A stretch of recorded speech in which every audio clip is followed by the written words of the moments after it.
She's Leslie Harris. I'm Marianne Wilburn, and you are listening to The Garden Mixer.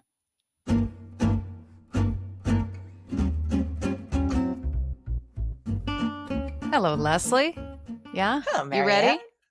Yeah, Guess I what got this it. beautiful thing is? Your first Pims. It Your is, you first know Pims. that color. Do you know why I know you know that color? Because I have quaffed a few of these with you in the That's past right, at at the Chelsea Flower Chelsea Show. Flower Show.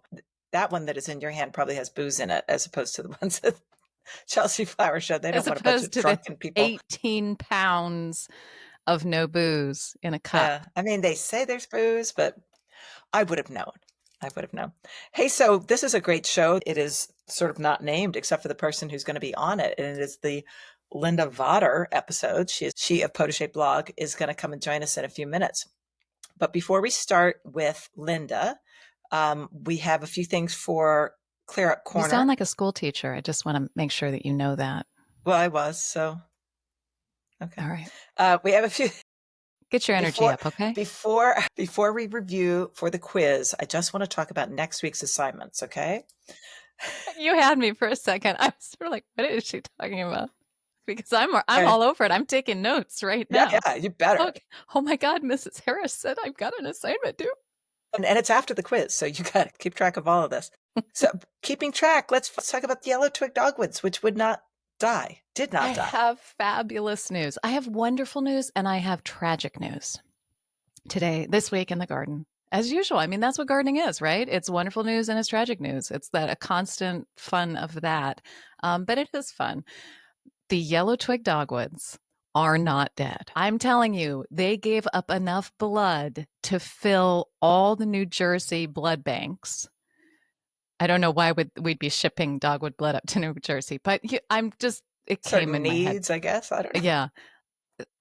They had a grayish tinge. I mean, they not only bled, then they just went gray. But in the last couple days, they have started to bud all over. And I think we're going to be good. Now, a couple things. I did feed the hell out of them, which was something that both Bill Pinkham, a friend of mine, really experienced gardener, and Fergus Garrett both said that when you do a hard prune on a plant, you should be feeding it really intensely. In fact, Bill just told me to cut down a Chindo viburnum, which looks horrendous because of this last winter. And he said big handfuls of slow release on that. And he said, and I mean big.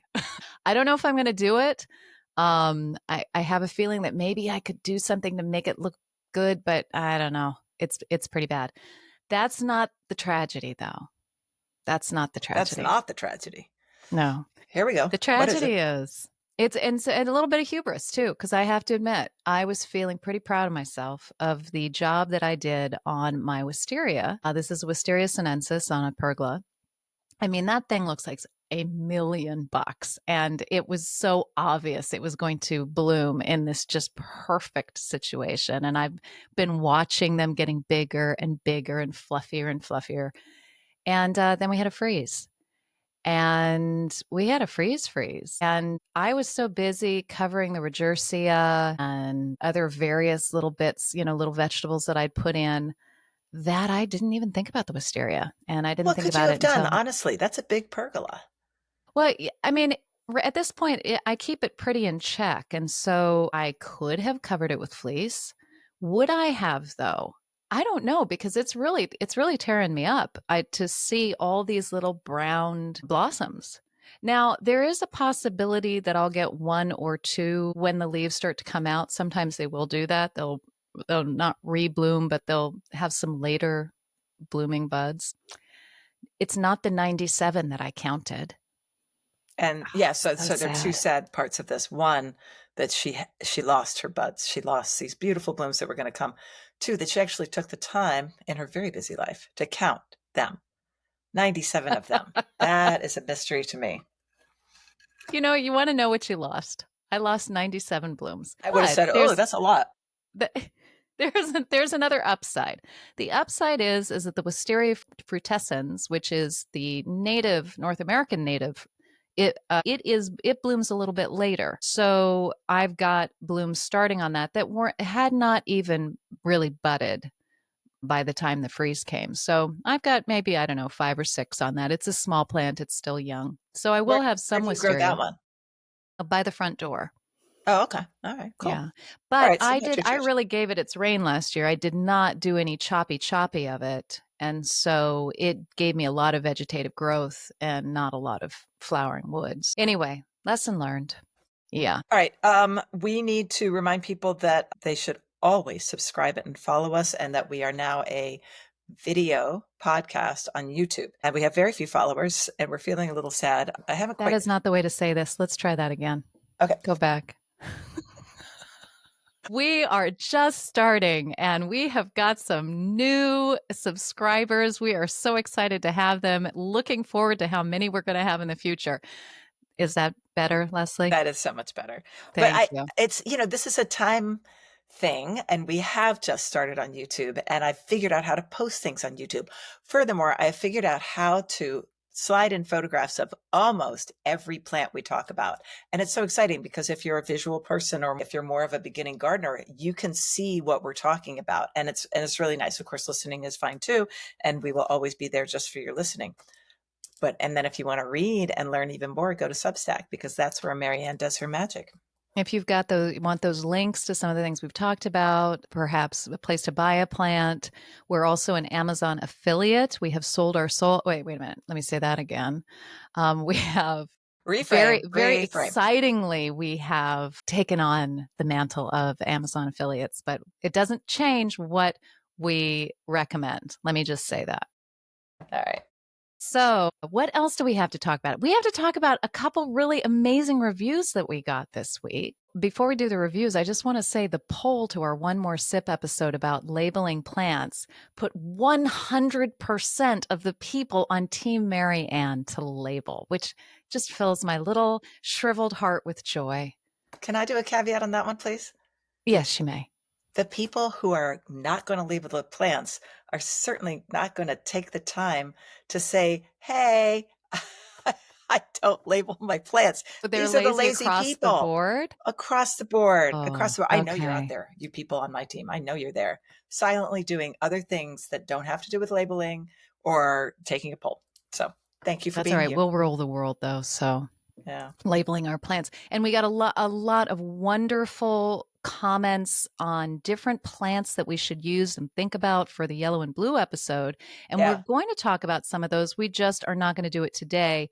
So thank you to people like Kathy Purdy, people like Tim Calkins for those wonderful bits of advice. We're going to actually devote another One More Sip to this topic of listener advice going back to other episodes where you had something to say. And if you have something to say about another episode, places where we've gone wrong, places where we've gone right, whatever, please write in at comments at thegardenmixer.com and or go to the Substack, leave the comment there. And we're gonna talk about those all on our next One More Sip, which will be 2 weeks from now.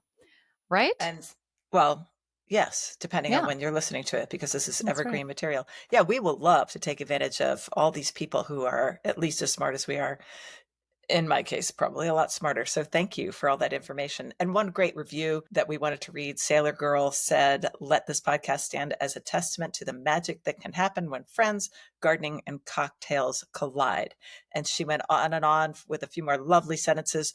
Pour yourself a cocktail, get into the garden, and enjoy every episode. Thank you, Sailor Girl, for that lovely review. We appreciate it. That was fantastic. And your check is in the post. Yeah. We also had really just a short and sweet one from Diana Merkel that said, I chuckle through the whole thing and the half show is brilliant. So there you go, Leslie. Pat ourselves on the back. Thank you. Please continue to leave the reviews. They help us. Yeah, They they do. help us to get out to other gardeners who really need a sense of humor while they're doing this stuff. Yeah. So it's Yeah. important. This is not serious stuff. Marianne thinks it is sometimes, and we're here to remind her. All right, Linda's here. She's like in the lobby. Shall we Yay. let her in? Let's let her in. Let's see how this works. Let's see if Okay. she has a drink in her All right. hands. Sounds good. Are you ready? Is she there? Is she there? She's there. Magic. Like Hey. magic. Hey This is guys. Linda, so hi. cool. How are you? How are you guys? Yay, I am so glad Well, to see you. How is Oklahoma? How are you? How is your garden? Tell us everything. well, the most exciting thing is that you can relate to is that for the first time, I'm going to be a grandmother. And Marianne is not rolling her eyes because she's so polite, No, I but in am actually general, pleased for you, Linda. That's Are awesome. you still waiting, Marianne? she's so young. Her children are so I young. was But I going to will say, say I was at the happy. Goodwill the other day and they had the most beautiful wooden activity set thing for about $5 and I'll be damned, I bought it. I bought it. Just for future. I mean, we're talking way future, but I was just like, I don't care. This toy needs to be in a museum or in my house. Congratulations, Linda. That is Well, awesome. I'm pretty excited. It's taken a while. Which one of your sons? The one who It's the lives one. far, far It's the away? one in Denver. Okay. So it's going to be a little girl, and I've been, waiting a long time. I'm so excited for I you. know, Hey, Marianne. How old are your kids? My eldest is 27 or 6, and my youngest is 23. But they're about to turn another year. They're both summer babies, and both of them have. Well, one of them doesn't have a significant other right now. The other one does. And honestly, that would be fine. That would be good as long as I don't have to babysit all the time. I'd be good with that. no, the best part is to lay down the law. I mean, Linda, you do you, but I immediately said to them, I love being a grandmother. We are going to be wonderful grandparents, but we are not going to be babysitters. Actually, that is not. And we do help out sometimes, and of course, in times of emergency. But yeah, grandparenting is better than babysitting. Well, since my boys live far away, that won't really be, I think, too much of a problem. Which is, Yeah, it's both a drawback, but it's also a gift, depending on how you choose to look at it. Well, yeah. Linda, I hate to tell you this, but something very weird is going to happen to you. And that is you're not going to be able to talk about anything other than your grandchildren. And it's just a thing. And it's happened. It happens. It's happened to some of my best friends. I don't do that.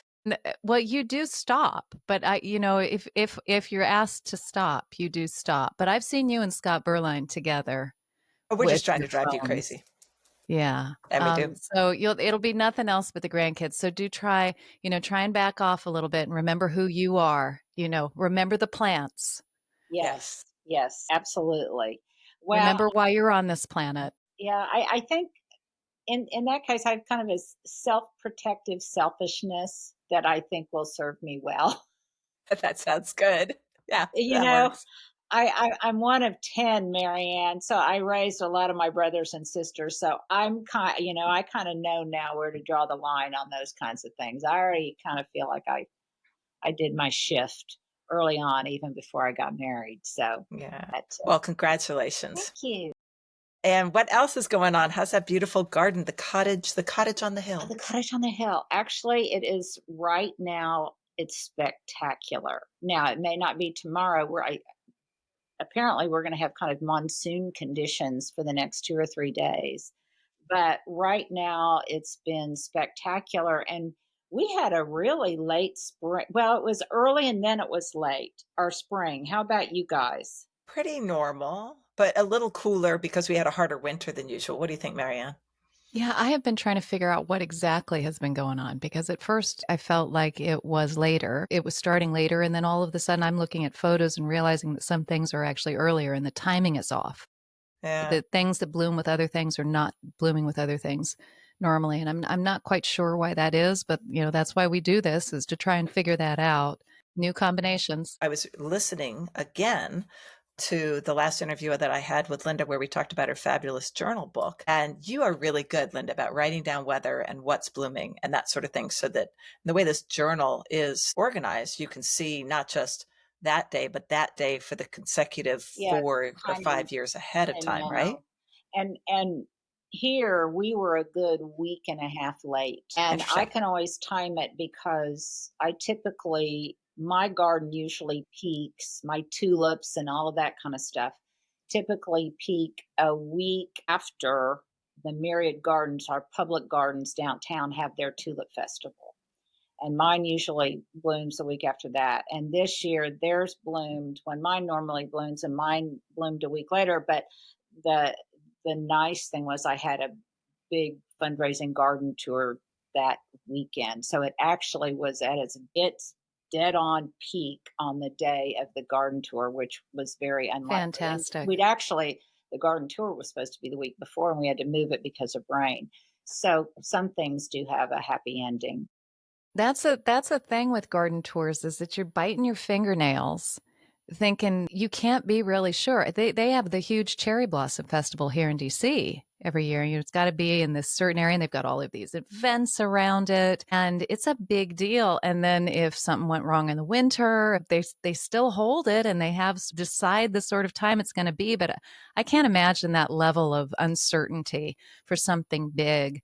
And I know that every time I think about having a garden do here, I think, well, okay, well, what if that's out and this is dried up and so Well, you're guaranteed to always be able to buy those cherry blossoms on some kind of souvenir tchotchke. I'm Yeah, sure. sure they bank on I'm that. sure. oh yeah. So it's hard. It's hard to predict Mother Nature. Oh, I was just going to say that Marianne and I are going to go see some gardens in Richmond next week and for Historic Garden Week. So one of your boys went to UVA, right, Yeah, Linda? Johnny. John did. And did you ever partake of Historic Garden Week? I can't remember. I did not. I wish I could have, but we would go in tandem with Parents Weekend, and all Yeah. that kind of Oh, stuff that on sort of thing. Tonic. So that's a big statewide garden thing, and it'll be interesting to see how well these people have planned. Your garden always looks spectacular, Linda, and it's very much on public view because it's on the corner. Every time you do a YouTube video, there are pedestrians, lots of times, school children, Yeah. and it's really fun to see. Like it's always on display, so it always looks good. But There was a couple from Nashville this morning. Fortunately, I had clothes on. That happens a lot out here too, but it's just because I live in the country. the no clothes thing, not the people from Nashville. And one thing that we have found is that when we shoot other people's gardens, well, Leslie, you know this a little bit, even though we didn't technically shoot at your house in your fabulous garden, but for people, especially gardens maybe that are a little bit more modest and don't get as much attention on a grand scale, it's a real gift to be able to provide that to somebody that they could chronicle that at this point in time my garden looked like this. And I think it's truly something to treasure, and it's a nice video legacy. Oh, yeah. No, I And love I going back and encourage seeing. people, even if it's not for YouTube or whatever, I encourage people to create their own video legacy. Go out there. We've been doing this really fun thing that I wish I would have started doing earlier, where you take the same area, like for me, it would be the walkway on my upper terrace from the steps all the way to the front, and you get really low and you just kind of do B-roll, across that space to get a video snapshot in time. And then you do it the next week. And then you do it the next week. And then the next week. Because it so clearly shows the evolution of a garden and how it changes and morphs over time, and not just in the contents of the garden, but in the wildlife, the flying wildlife of the garden. And it's also documents your failures and your successes, and okay, I want to do that again next year, but in a more interactive kind of video way than just the millions of stills that we take when the garden looks really good. This captures when it looks good, but also when it doesn't look so great. Yeah, that's Yeah, real. I tell a That's real. lot of people when I'm speaking to absolutely take photos of the ugly parts of their garden because they're not going to be ugly forever. And then when they're beautiful, they're going to wish they had those before shots. So you've got to be going out there and taking those photos of like the worst view, the one that you would not want your worst enemy to see. Go out and take those shots because they will help you in the future. And it also will make you just feel better about what you're doing. You'll feel like a rock star. I think we always think, oh, I've still got so much to do, that we forget how much we've done. And Gretchen Rubin calls it, instead of a to-do list, it's a ta-da list. So It's ta-da, awesome. I finally got this done, and it's gardeners are hard on themselves, aren't they? Especially Marianne, actually. Really? Leslie is not, Is Linda, Leslie is not even slightly hard on herself. Do you not know her well? So Marianne, what kind of gardening do you do? Well, a little mix of everything, really. I've just been working a lot lately with my vegetable garden, which is very ordered, very geometric, very much like what you love. And in your book, was the edible elegant garden or the elegant edible Elegant garden? edible garden. Yeah. And I love those geometric lines in a vegetable garden. In the rest of my garden, I love the exuberance, the wildness, the fun. And it's not, just a sort of prairie native fun. It's fun. It's all different kinds of fun. Different I'm a very equal opportunity gardener. I grow all sorts of different things. So I've got a little bit of both. And I find that order, and actually I was just starting an article on that right now, that the order contrasts so well with the chaos. And so you feel like you've got your feet planted on the ground in that ordered place, and then you come back into the chaos and you just immerse yourself in it and enjoy it. But it's not real chaos. It's managed chaos, I suppose. It's spectacular chaos. Beautiful tension. It's a beautiful tension. And I think it's very synergistic because the order of one exaggerates the beauty of the chaos of the other, of the ebullience of the other. And it's Amen. that kind of tension. It's kind of like a high-low thing. Mhm. It is very synergistic and mentally as well as horticulturally, I think. Yeah. With your old garden, Linda, you grew a lot of edibles, but they were within the confines of very manicured boxwood hedging.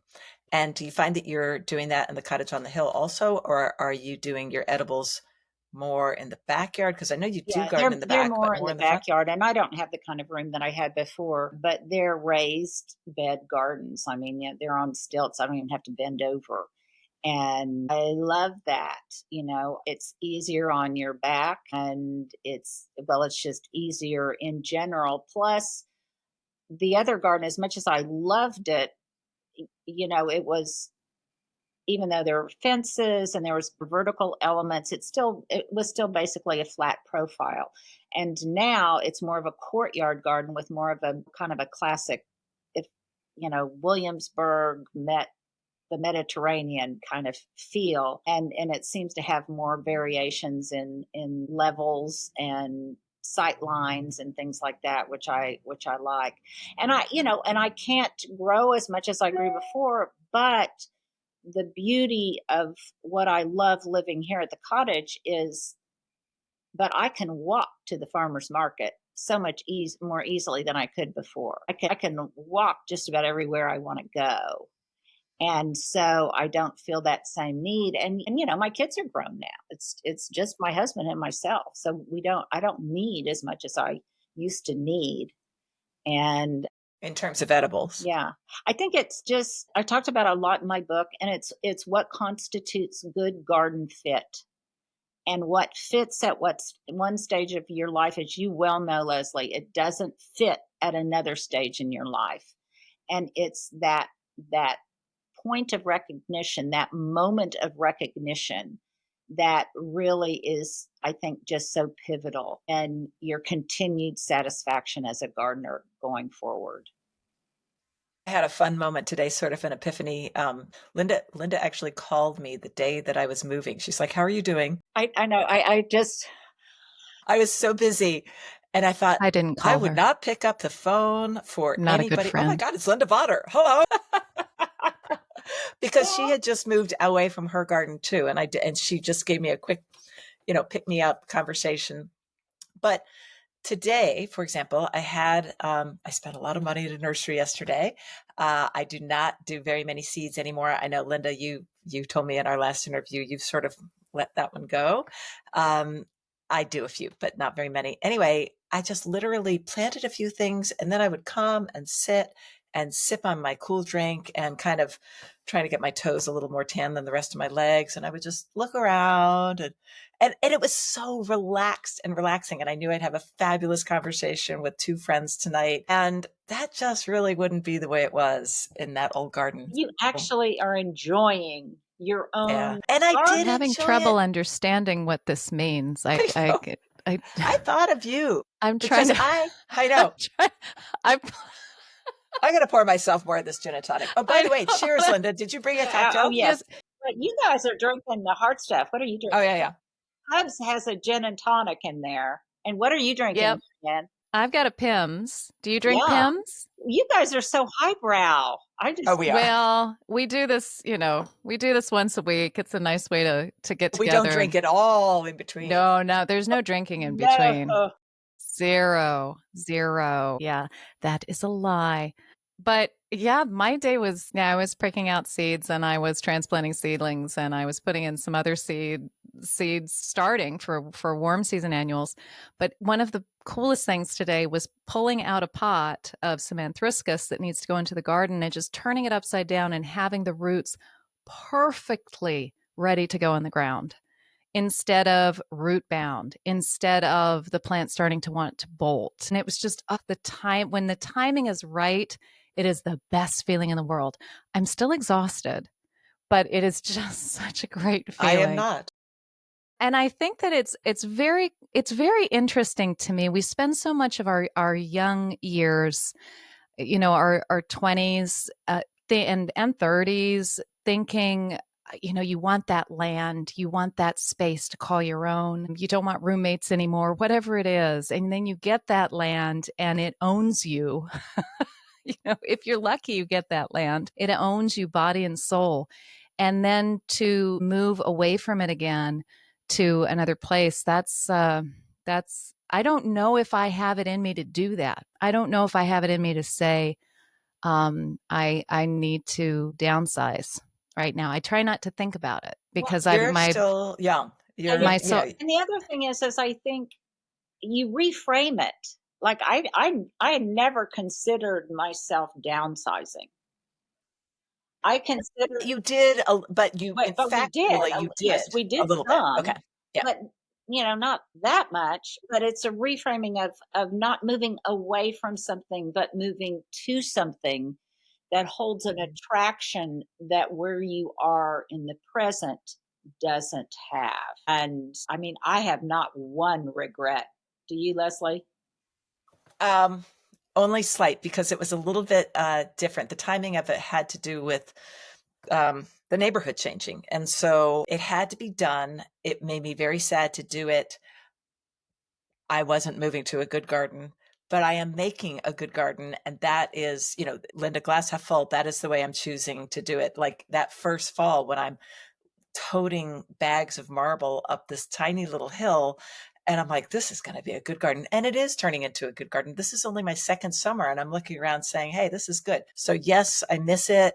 I don't miss the chains that it puts around your neck if it's really big. And it was big. It wasn't as big as Marianne's, but it was big, right? I mean, both of you saw it. Well, many years ago, we bought this house from a man who built it, and he had promised his wife that when he was 80, he would leave it.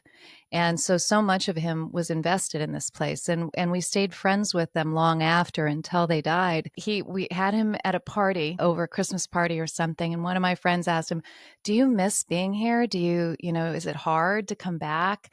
And he said, "No, I don't miss the to-do list at all. I don't miss it at all." It was constant. It never ended. And that's true. It never ends. Mike and I used to have life on a weekend, what are we going to do? Let's, go to a winery, let's whatever. And now it's, okay, well, I got to go out and get some sand for the bottom of the pond. So Really I groovy love stuff. it. I love that. I enjoy it so much, but there is there is other balanced life going on. And then I meet people like Leslie and I'm shown just how balanced you can be. Like almost balanced onto the other side. I'm a little unbalanced because I'm playing too much golf, but I'm very balanced in the gardening department. Okay. All right. Now I want to talk topiary for a minute, Linda. I have got some very serious questions to ask you. Okay.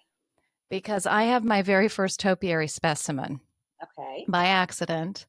I had two boxwoods sitting next to each other and one was going to come out. I was going to leave the other one. I was just to take the other one out. One's a little smaller than the other. And in this crazy fit of just a wild hair and a couple gin and tonics, I decided to make a snail because one was small. I've seen pictures of this. It's quite Well, you good. are It's quite already good. light years above me. If you can make whimsical creatures, I'm still in the double ball phase. So this was what, 3, 4 weeks ago. So there's no new growth yet. It's probably the wrong time to be doing it. And I just kept going back to the time to do it is when you feel like it and you've had a couple gin and tonics. And so I went at it. And I have something that sort of looks like a snail, but I didn't want to go too deep into it because I reckoned that if I just did a little bit and then did a little bit more and then a little bit more, that would be better than just doing a hard prune into it. So when do I do the next phase of shaping? Do I have to wait a whole year? No, Can I do it in the summer? here is what you do. You make your gin and tonic twice as strong. Then you just go out there and you just be brave. Can I say badass? You just be a brave badass. We have an explicit rating on Apple. Just want to say again, We're so proud. explicit rating. Because it will grow out. It will grow out. And for every topiary that I have nurtured and raised, I have killed another one. You just can't be afraid. You have to give yourself permission. It's like any form of gardening. You give yourself permission to fail. And if you're not failing, you're not trying hard enough. So I like this girl, Leslie. Yeah, she's pretty cool. now, Leslie, I have some regrets about your leaving your garden. What? Well, because I can't go back and visit it, but how fun would it be to drink gin and tonics in your maze that you created? That crazy circular thing? Yes, that's Yeah, we would just keep walking. But somebody would get lost. very, very meditative and strictly medicinal. I got that idea, as I do a lot of good ideas, from a podcast guest, a wonderful person who, if she were having a drink with us here, we'd all love her. Her name is Marianne Boswell. Yeah. Do you know her? She's the landscape I architect. don't know her, but I love her Instagram feed. Yeah, Very Marianne Boswell beautiful. was a wonderful guest, and that was her idea. She told me that she walks hers every day, takes off her shoes and walks it even in frost and snow. And I went, Wow, okay, we're different on some levels. that's very grounding. Oh, it doesn't sound very attractive. I want to know more about Topiary. Are you still doing them as much? How many did you bring over? Because now it's been 2 years since you moved, right? I have many. I have many. I had several huge boxwood standard ball topiaries, and I brought all those over. And then I have several huge Eugenia topiaries that I overwinter in the greenhouse, and those come back because they play an important part in the landscape.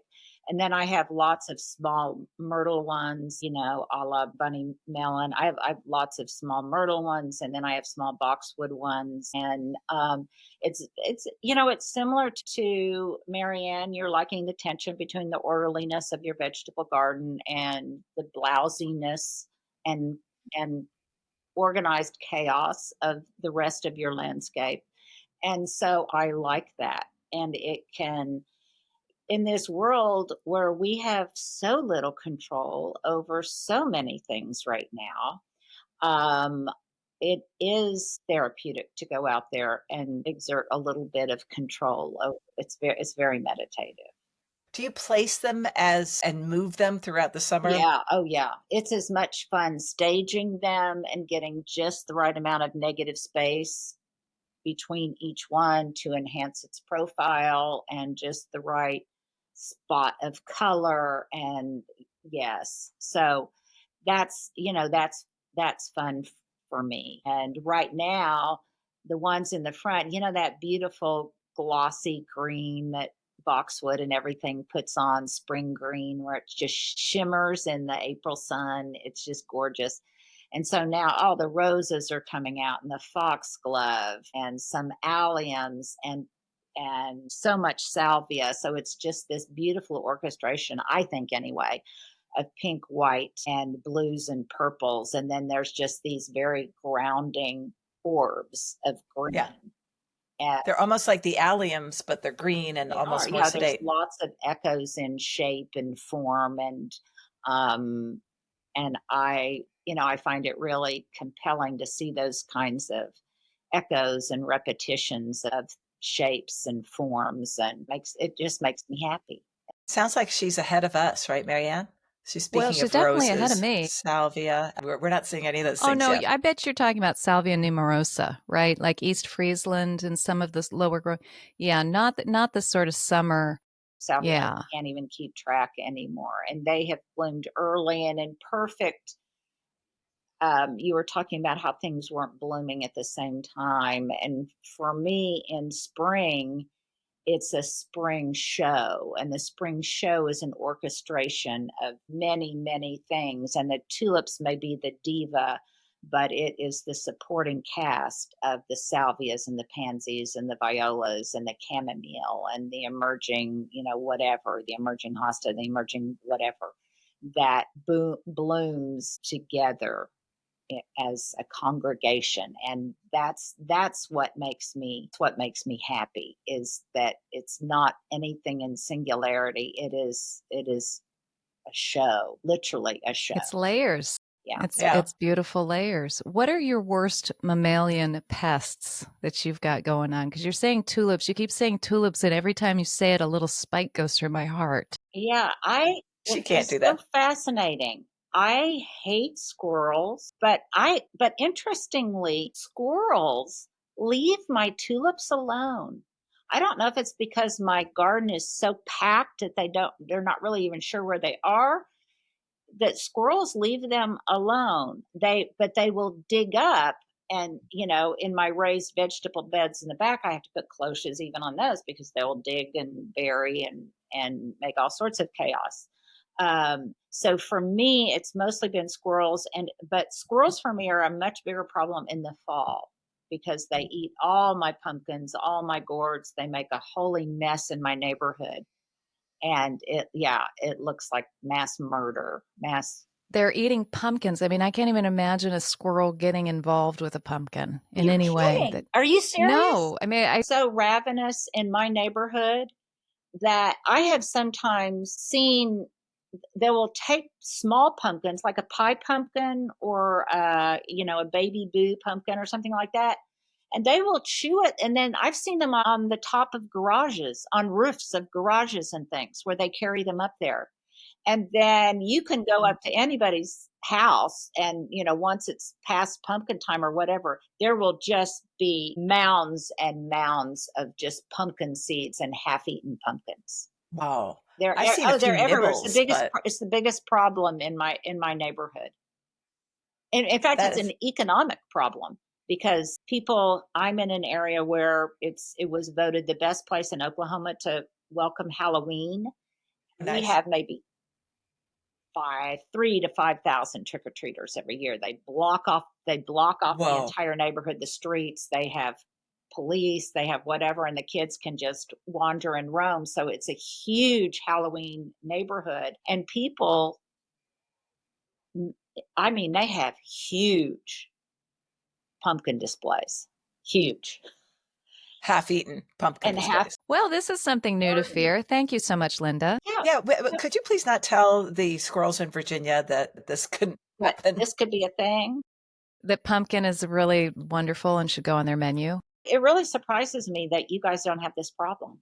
Few Well, I mean, I have a nibbles. lot of squirrels, but I have a lot of nut trees. So they are really kept very, very happy by my black walnuts. So do we. It doesn't. It. You do? Oh yeah. All right, I need you to stop talking now, Linda. Should we change the subject? Yes, I think we should. Okay, I've got another one. Even though you didn't really answer my first question, let's be fair. About I was trying to get, so you just tell me to have another gin and tonic and just go to town. That's fine. That's what I do anyway. But the second question, I'm looking again through your book, beautiful book, and you said a couple things that I absolutely adored. One, you put maintenance in terms of stewardship, which I love that. And that should be what we tell every gardener. Don't think of this in terms of maintenance. Think of it in terms of stewardship, looking after everything. The other one was elevating the ordinary plant to a place that's extraordinary. And that really resonates with me, because I remember the very, very first time I did that. And that was in my last garden in Brunswick. And I had a huge Manhattan euonymus, and it doesn't come much more McDonald's parking lot Yeah. But than they're great that. plants. They're great They are plants. great. Yeah, and everyone hates them. And I mean, McDonald's doesn't, but any type of plant circle, you're looked down on that one. It's taking up space. It's good real estate for other good plants. But I started to limit up and ended up making this huge standard of it. And in the summer, it would be covered in these little tiny flowers, really nondescript, but it was attacked by flies and wasps and bees and just so many pollinating insects. It was a real revelation to me. This is probably 20 years ago. Wow. And I thought, this is the most ordinary plant. And people would say, "Oh, what is that?" And it's a Manhattan euonymus.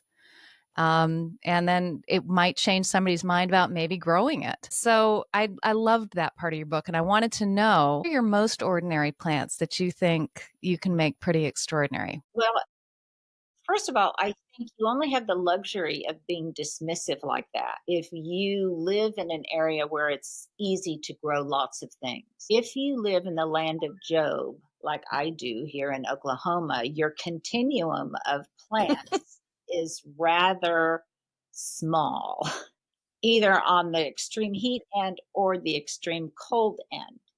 And so you have to be able to elevate the ordinary, and you have to be able to look at things in a way that is not pretentious and is not snobbery. There was a time when people thought, "Oh, dahlias, they're just so common." And now, of course, They're having a moment. they're having a moment. Hydrangeas. Remember when hydrangeas were, "Oh, those were your grandmother's flowers. Those were so passe." So I think that, there's no givens like that. The other thing is some plants, like the couple that was here this morning from Nashville, they said, "Oh, we would love to grow some sunshine ligustrum from Southern Living, but you can't Great get plant. it into Tennessee. You can't get it. They will not allow you. It's considered invasive." That's a sterile cultivar. They don't care. But they just don't They're know any afraid better, it'll huh? revert. Nandina, they don't care about sterile cultivars event. No, they just, if they revert, then it's a problem. Well, in Oklahoma, I mean, gosh, we would love it if something would become invasive. I mean, that's invasive means success in Oklahoma, other than maybe bamboo or horsetails or something like that. So, what is one gardener's bane is another person's gift. And so, like things like ligustrum, it's like your Manhattan. Oh, I've pruned it up into small trees and it's absolutely gorgeous. Woodgelia. Oh my goodness. It was thought as just kind of a raggedy plant. And if you get a beautiful cultivar and you quit looking at it as an overgrown shrub and you start thinking of it as a small statuesque specimen tree, You can make a lollipop out of anything. not everything is a ball on a stick. When most of the things that I limb up just turn into small statuesque trees, a Okay. la a Japanese maple. So that's how probably the most commented on plant ever in my landscape was an $11 Chinese snowball viburnum that I got at Lowe's. And it just kept growing, and I kept limbing it up, and it turned into a massive but small tree in my landscape. And now there's a little flurry of people in Oklahoma City that are doing the same. And the brilliance of that is that it not only looks like a small tree, but then it gives you real estate underneath it. Yes. And so then you have real estate underneath it where you can grow Spanish bluebells that bloom, at the same time. And on the edge, you can have, some white dianthus, or you can have, bleeding heart, so it provides opportunities. So any of the euonymus that you can clip into a ball, it is a doppelganger for a boxwood. So if you have problems in your area growing boxwood, then you just mimic the look. You get the look. Yeah. Yesterday when I was shopping, I picked up a Pinky Winky hydrangea. Great I name, love that Pinky Winky. cultivar. Well, do you love the name? Because The name sucks, and I want to get the full. excuse me, are you Sucks. trying to get an explicit I am. rating I'm for our trying to keep the podcast? explicit. I'm so Wow. excited about the Tell us how you explicit really rating. feel, Marianne. Yes.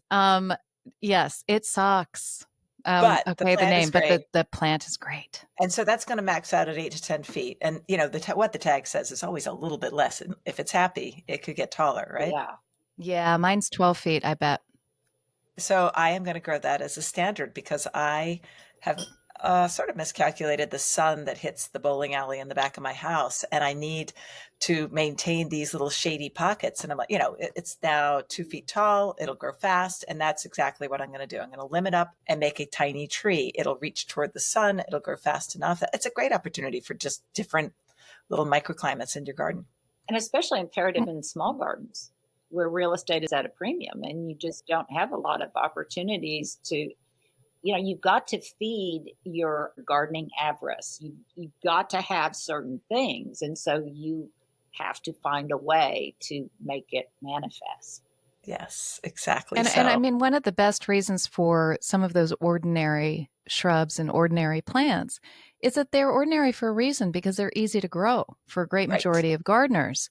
And not all of us are crazy, unbalanced gardeners. There's a great deal of us who are just like having our backyard and we want to see pretty things. And those plants make that an easy win. And I think that it's wrong to be dismissive of them in those gardens, especially if you're doing beautiful things with them. So Well, it's a great message, Linda. let's not overlook the budget friendly factor. Yes. In so many of our gardens, a lot of what I preach is the rhythm and repetition of a certain kind of evergreen structure across a space to provide cohesion and winter interest and architectural interest. And that's hard to do with plants that are extremely rare and extremely expensive. But you can do that with the plants that provide a great canvas upon which those other beauties can shine. And so I I think a garden without them is a less beautiful garden. Hey, do you have any big summer plans? Because your garden is sort of kind of new. I mean, what's an old garden? It's at least 10 years old, right? Yeah, Do you have any big plans for this summer That's or, still well, young. it is That's still still quite young. young. it's still young. You wouldn't believe it though if you saw it now. Yeah, You would not believe it was 2 years old. because you've just You gone to would town. be shocked. Look at some of the drone footage that we've done. It's pretty amazing because I crammed it.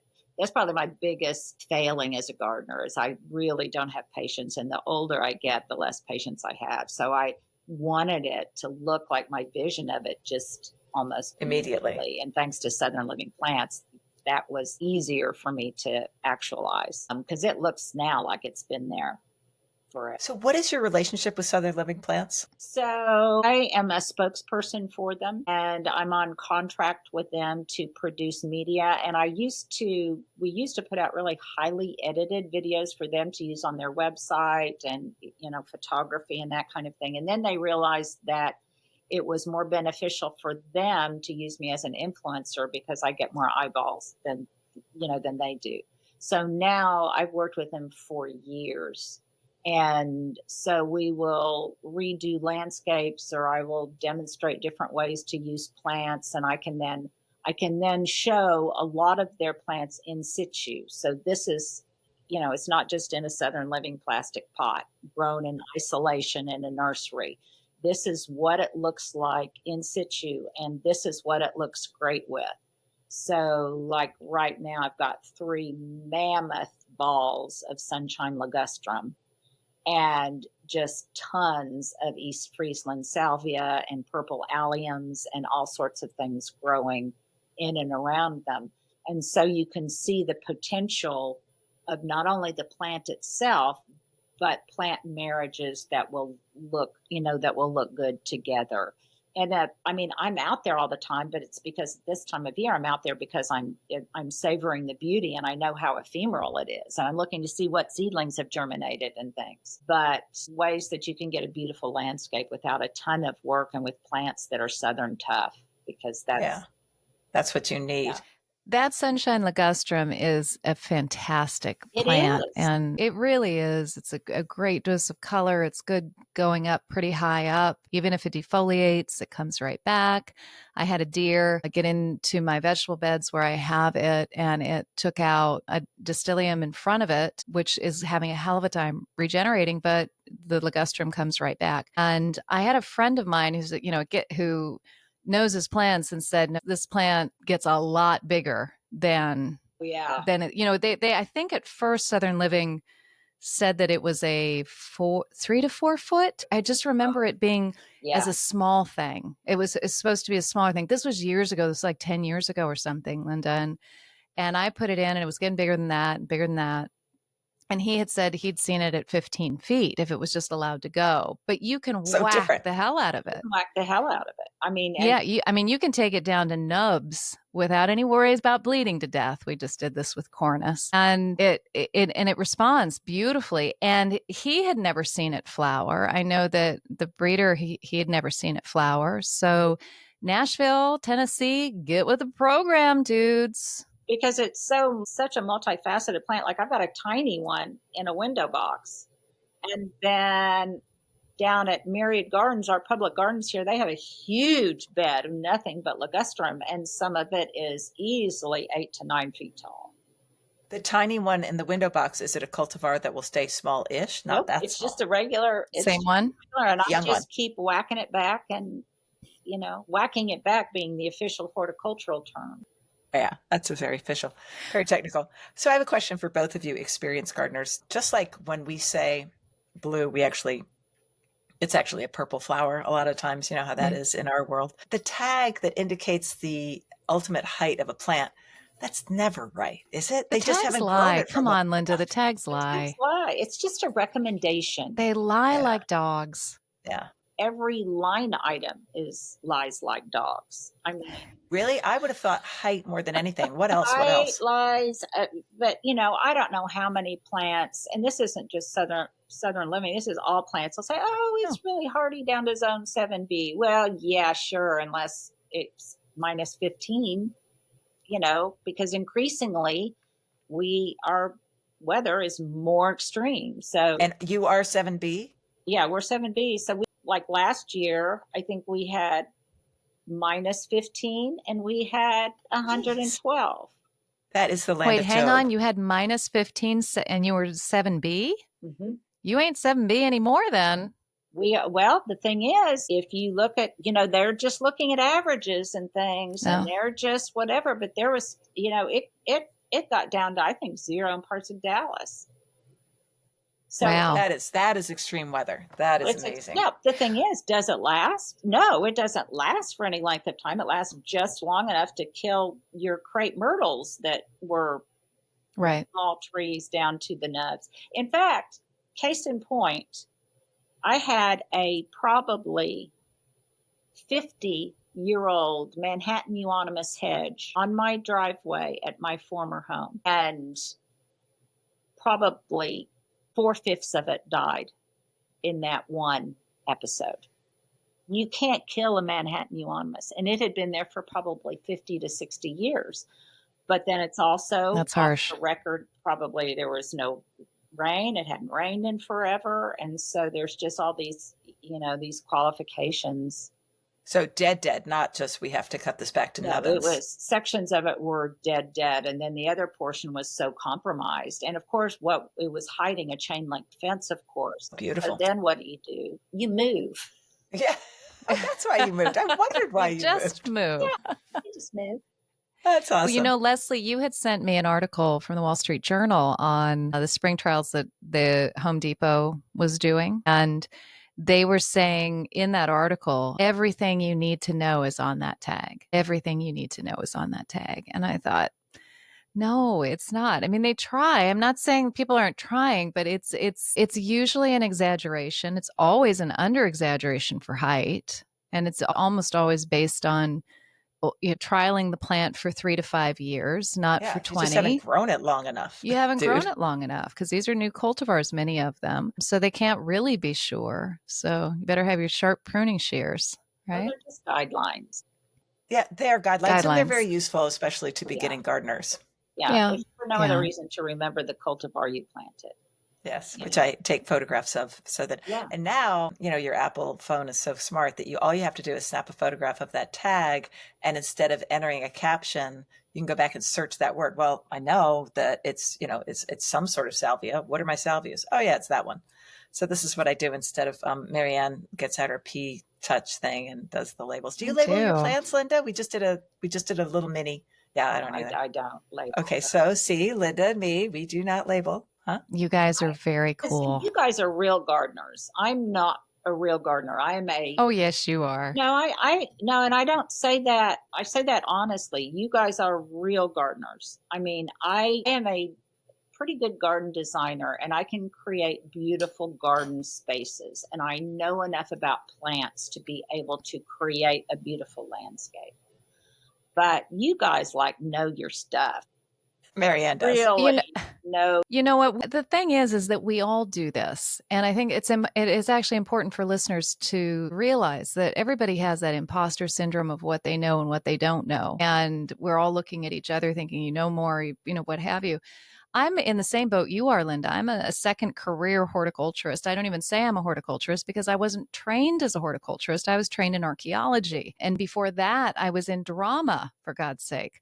So, We can tell. that's enough out of you, Harris. So I'm the only thing keeping this afloat, okay? Yeah, you So, probably are. so Wait, Linda just had a cogent point about what is it? Your husband was in archaeology? Yeah, he's got just a few hours short of a graduate degree in anthropology, actually from SMU, and he's been on all sorts of digs. He's been on. oh, We have artifacts, we have skulls, we have. You could use that them is as very garden cool. ornaments, don't you think? Yeah. I came to it just the same way that you did, through my own garden, through a passion for it, wanting, I do tend to be very academic and my focus is like, I really want to know I just want to know. so I'm always trying to learn more both in my garden and in books, but we have a very similar background in that.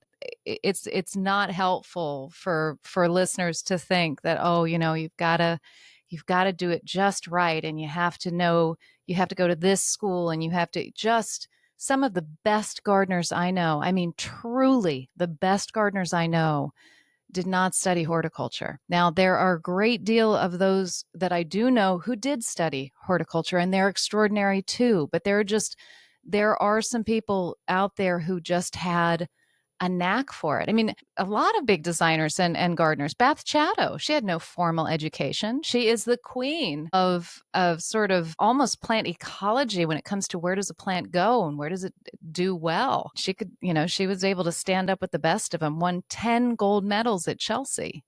No formal horticulture degree. She No arranged Google. flowers. And no Google. I mean, that was back And no Google. and no, I mean, that was back when you Yeah. had to experience things. You had to read about things. You had to visit with other gardeners. Yeah. There was no cheat sheet. And now really there's almost no excuse. Because you can Google Oh, yeah. almost anything. You can take a snapshot of it and it will just tell you, oh, that's what this pest is and this is how you deal with it. So truly that was pure talent. That's a pure gift for it. Yeah, and I know that there's listeners out there who have that talent who might feel themselves lesser than because they haven't studied horticulture, and don't think that. Just keep getting No. better at what you do. And also just, don't lose track of the fact that you can enjoy gardening so much and not have that yearning part of your personality to know more, which I have a little bit of, not nearly as much as you, Marianne. It was also, I think, looking back, it was a passing phase.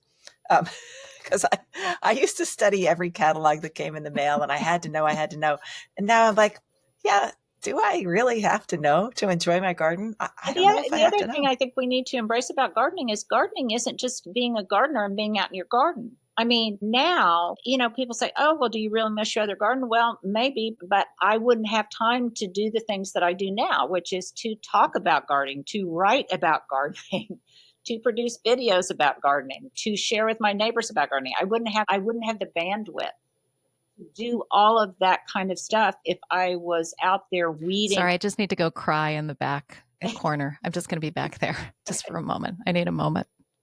Okay. Well, but I think it's true. And the other thing is there's a sense, let's face it, we're not old and decrepit, but there's a sense of been there, done that. I know how to do that now. I did it for 25 years. Yeah. I remember you saying that when we last talked, like no guilt about not doing seeds. I know I can bring seeds. I'm finished with it now. I will say this, however, and here's my question for you guys. After gardening for so many years, what is still one of your very, very favorite things about gardening? I think the feeling and the smells and the dirt and the dirty fingernails and satisfaction of making something good. I think it sounds complex, but it's very sensual. Very sensual, tactile. Yeah. What about you, Marianne? Let's keep that explicit rating up. Thank you, girls. Yes. It's the anticipation, I think. Yeah. It is. And that's not just about spring, but when you're putting something in, you're always aware of what is to come. And if something isn't going as well as you wanted it to that season, your mind almost immediately moves forward into the next spring of what it will be. It's like it doesn't even skip a beat. It's like, okay, we're just marking time here because next year it's going to be this. It's all about that anticipation, which is life-giving, isn't it? I mean, so much of us is falling apart at any one time.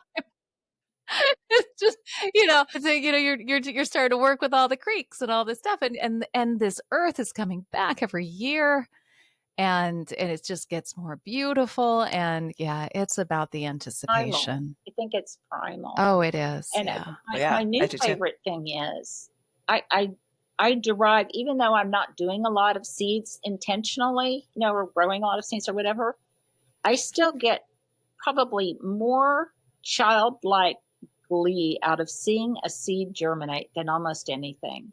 So now all those seed packets that I have that are just, half expired, you don't know what to do with them or whatever, I've started to garden in the forgotten places. So I'll just take these seeds and I'll just throw them in my alley behind my garage. I'll just throw them, wherever. And then after rain, if they germinate, I don't care if they're, clustered together. I'm not going to try to thin them out. I just revel in just seeing the seed germinate and then being able to recognize what it is at such a tiny stage. Yeah, that's fun. Yeah. And just how symbolic it is of something bigger.